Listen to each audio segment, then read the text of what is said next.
So in my 10 years of playing CSGO, I have learned a lot, and if I could go back in time, I would tell myself everything in this video. Hey guys, Turbox here with another dank video. Make sure to drop a like if you enjoy and subscribe with the bell. Alright, let's get started. Winning isn't everything. Some people will tell you that the only goal of CSGO is to win, and that's true at the very highest level of play, but when you're just getting started, it really doesn't matter if you win or lose. The most important thing is to focus on gaining experience and learning as much as you can. Ultimately, you can learn a lot more from a loss than a win simply by watching the demo and taking notes on what you did right and what you did wrong. Then over time, as you become more comfortable with the game, take what you learned and apply it to your gameplay. Counter-Strike is all about adapting to any situation, and having smart decision-making skills can give your team the upper hand. I mean, of course, because it's an online competitive FPS, every lobby is going to be different. Everyone has a different playstyle, and the more you play, the more you start to understand the nuances of how different people play. When opping, be unpredictable. So one of the biggest noob mistakes you can make in CSGO is when you're opping and you stay in the same general area.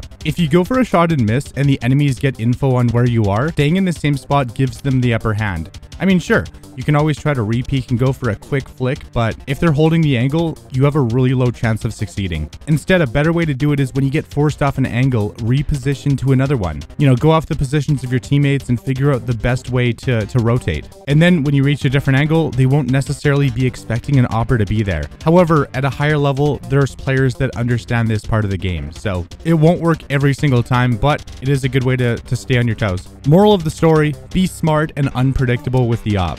Everyone has limitations, even some of the best players in the game, but the players who really thrive understand their weaknesses and focus on playing to their strengths, but behind the scenes, they work on the aspects of the game that really hold them back. So this kind of breaks down into like the three core fundamentals of the game. Obviously, there's game sense, communication, and mechanical skill. If your aim is really good, but your game sense isn't quite there, then you can run out and like you're overall not going to have a great time. And you can apply this to pretty much any aspect of the game. Like if there's something that really holds you back, if there's something that you really struggle with, just keep practicing that one thing. Like if you suck at jiggle peeking, if you suck at hitting flicks consistently, just go into a private match and practice that as much as possible and try to build up that muscle memory. Avoid re-peeking the same angle when you spot enemies. So when you peek an angle and spot an enemy, there's a really good chance they might be holding for a re-peek. So if you go to re-peek it, then they might just one-tap you. But it all just really depends on the situation and their skill level, obviously, and your skill level. But in most situations, it's better to be patient and wait for your teammates to come help you out.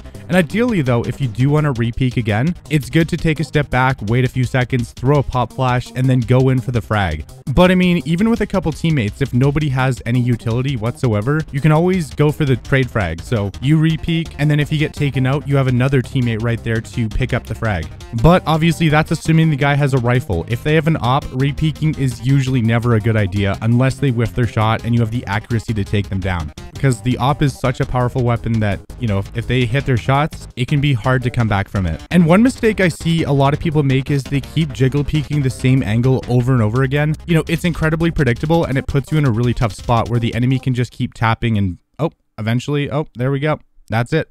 On CT side, don't hold the same angle every round. So when playing on CT, there's always a variety of different spots to hold on each site. Like there's some angles that are more common than others, and if you keep playing the same spot every round, your enemies will eventually be aware of it. And if they're expecting you to be there, it gives them the advantage. So it's good to mix up where you play, especially when the other team starts to expect you to be in a certain place. You can actually use this to your advantage and play mind games. Like if you hold the same angle a few times in a row and they start to expect it and they start to clear it, when you switch up your position and play a different spot, they'll be caught off guard. Obviously, in a lot of cases, this is kind of like a one-time play you can make where, you know, you trick them into thinking, oh, I'm going to be right here over by stairs, but, oh, no, this time I'm just playing on site. Never forget about utility. So in Counter-Strike, utility is your best friend. And solid util usage can give you a massive advantage, and it's a little bit different on each side. So obviously on T side, Molotovs can be used to force enemies out of their angle so you can push forward onto a site. Smokes can be used to block off their line of sight, so if there's an opper watching from like jungle on Mirage, for example, you can just smoke them off. All they can really do is sit and wait wait, or push it. If your entire team is going to be pushing, it's always good to go in with a couple flashes. Obviously, you want to throw flashes where you'll blind the enemy team and not your team. For example, if there's a player that keeps playing triple on Mirage, I guess I'm just going to go back to Mirage for all these examples. You can just spam a couple grenades, and unless he moves out of position, then that's a free frag right there. And even if he moves out of position, he'll be in a spot where you can easily take him out. Using all of them can make it so much easier to take the site and get the bomb down and have a really good chance to win the round, unless they pull out the retake. And never forget, when the bomb is down, it can be smart to save a Molotov to throw onto the bomb to slow them down even more. But obviously though, if they have a smoke, they can easily counter it. And you can also do it vice versa too. On CT side, utility is a little bit different. So smokes and Molotovs can be used to delay a push. And this is especially useful if you know they're going to be pushing it. Like if they do like an A execute, you can just throw down a smoke, throw a molly in front of it. All they can really do is sit back and wait, or push it, take a lot of damage, and get taken out. Flashes work the best when you know Ts have map control and you want to peek them and take them out. Obviously though, if they see the flash, they'll probably dodge it, so just keep that in mind. And grenades can be used in a variety of different situations to do extra damage, but obviously don't waste utility if there's no reason to. A grenade is a much better investment if you do damage every time you throw one.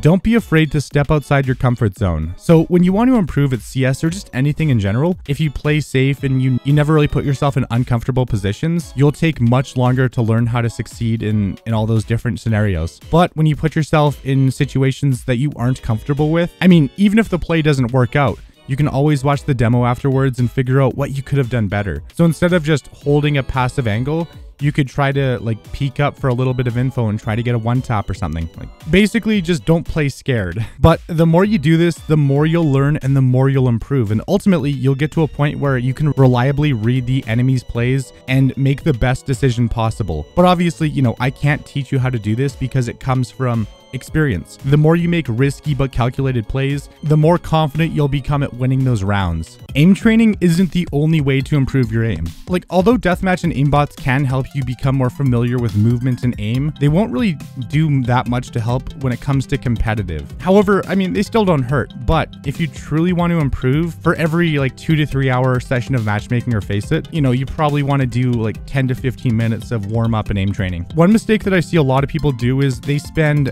hours upon hours training their aim, and ultimately it doesn't really provide them any kind of benefit. Instead of doing that, a better thing to put time into is developing your knowledge of all the maps, like learning good smoke lineups, pop flashes, angles, callouts, and just figuring out like the timings and trying to figure out like how to play the map more effectively. That's more important than just pure mechanical aim when it comes to, you know, bomb defusal, when it comes to the competitive game mode. Maintaining map control is underrated. So regardless of which side you're playing on, having map control can give your team valuable info, which can help you figure out where the enemies probably are. For example, on Mirage on CT side, if you push all the way into Deep Palace and then push into T-spawn and see nothing, they can only either be deep apps, underpass, or mid. So you can relay that information to your teammates, and, you know, players can shuffle around to deal with it. But of course though, when you do take more map control, you have to be careful because enemies could take you down, and then, you know, you'll be down a man, so they have the advantage. One of the best ways to deal with this is if you notice that there are spots that the enemies never seem to go, you can slowly push those and hit them with a flank. But obviously though, you want to be careful. You want to make sure that you're not just running out in the open for no reason. Like, you know, always expect there to be an enemy around every corner. But obviously though, once you hit him with